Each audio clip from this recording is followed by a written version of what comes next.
দেশের ব্যাংকগুলোর আইটি খাতে দক্ষ জনশক্তি, অর্থায়ন আর পরিকল্পনার অভাব রয়েছে, যা এই খাতের জন্য বড় দুশ্চিন্তার কারণ হয়ে দাঁড়িয়েছে। এমন অবস্থায় দেশের ব্যাংক খাতে নিরাপত্তার জোরদারে আইটি খাতে বরাদ্দ বাড়ানোর পাশাপাশি দীর্ঘমেয়াদী পরিকল্পনা প্রণয়নের তাগিদ দিয়েছেন খাত সংশ্লিষ্টরা। বুধবার রাজধানীতে আয়োজিত সেমিনারে এসব কথা উঠে আসে। ওয়ালটন এখন দেশের সীমানা পেরিয়ে পৌঁছে গিয়েছে 50টিরও বেশি দেশে। ওয়ালটন, ঘরে ঘরে বিশ্বজুড়ে। প্রযুক্তির উন্নয়নের ফলে লেনদেনের জন্য এখন আর গ্রাহকদের ব্যাংকে না গেলেও চলে।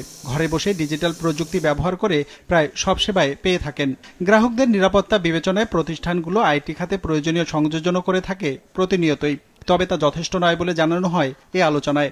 সফটওয়্যার, নেটওয়ার্ক, সিকিউরিটিতে আমরা দেখতে পাচ্ছি এটা মোটামুটি একটা সময় 6-7% আমাদের টোটাল ইনভেস্টমেন্টে 6-7% দিতাম, বাট সেটাকে আমরা মোটামুটি স্টেবল 9% রেখেছি। বাট আমাদের রিকমেন্ডেশন এটাকে আরেকটু বাড়ানো, 15% পর্যন্ত যাওয়া যায় কিনা, 13-14-15% পর্যন্ত যাওয়া যায় কিনা, আস্তে আস্তে সেটাকে বাড়ানো। কারণ এখন আমাদের আইটি ইনফ্রাস্ট্রাকচার যেহেতু একটা ম্যাচিউরড স্টেটে চলে আসছে, সেখানে সিকিউরিটিতে ইনভেস্টমেন্ট বাড়ানোর সময় আমাদের চলে আসছে।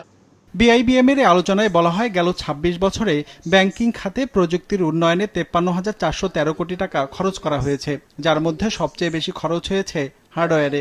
এরপরেই খরচের হার সবচেয়ে বেশি সফটওয়্যার আর যোগাযোগে। তবে নিরাপত্তা কিংবা কর্মীদের দক্ষতা উন্নয়নের মতো খাতে বরাদ্দের পরিমাণ খুবই কম। মূলত ব্যাংকগুলোর কর্মকর্তাদের অর্থ প্রদানে অনাগ্রহ আর সদিচ্ছার অভাবে এমন পরিস্থিতি। আইটি ইস্যুতে ব্যাংকের বোর্ডের একটা বিশাল একটা অনীহা আছে। অনীহা এই কারণে বলছি আমি, কারণ আইটির বিষয়টা আসলে এলেই এখানে খরচের বোর্ডের আছে। কেন যায়? খরচের জন্যই তো। তো বোর্ড হয়তো বলছে ঠিক আছে, আমরা 6 মাস আগে একটা বিশাল অঙ্কের বাজেট দিয়েছিলাম আপনাদেরকে, আবার এখন কেন হচ্ছে নতুন কিছু নেই স্যার, এটা হচ্ছে প্রোটেকশন ইত্যাদি, তাহলে একসাথে করার নাই কেন? এই জাতীয় অনেকগুলো সমস্যা আছে। খাত সংশ্লিষ্টরা বলছেন, ব্যাংক খাতের বড় সাইবার হামলার ঝুঁকি মোকাবেলায় প্রযুক্তি খাতে ব্যাংকগুলোর নিজস্ব সফটওয়্যার থাকা প্রয়োজন।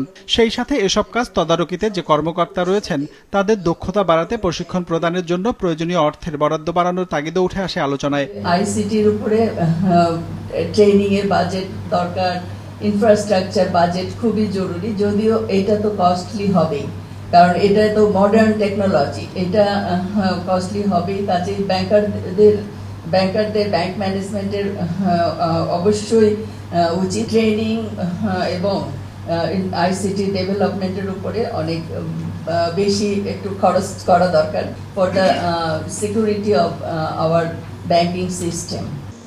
মোবাইল ব্যাংকিং চালুর পর থেকে $17,470 বিলিয়ন লেনদেন হয়েছে বলেও জানানো হয় অনুষ্ঠানে, যে প্রক্রিয়ায় টিকতে পারেনি ব্যাংকগুলোর লাইসেন্স নেওয়ার পরও। যদিও এখন পার্টনারশিপের মাধ্যমে গ্রাহকদের চাহিদা মেটাচ্ছে বলে জানানো হয় আলোচনায়। রঞ্জিবুল মিজান, বিজনেস রিপোর্ট, মাছরাঙা টেলিভিশন।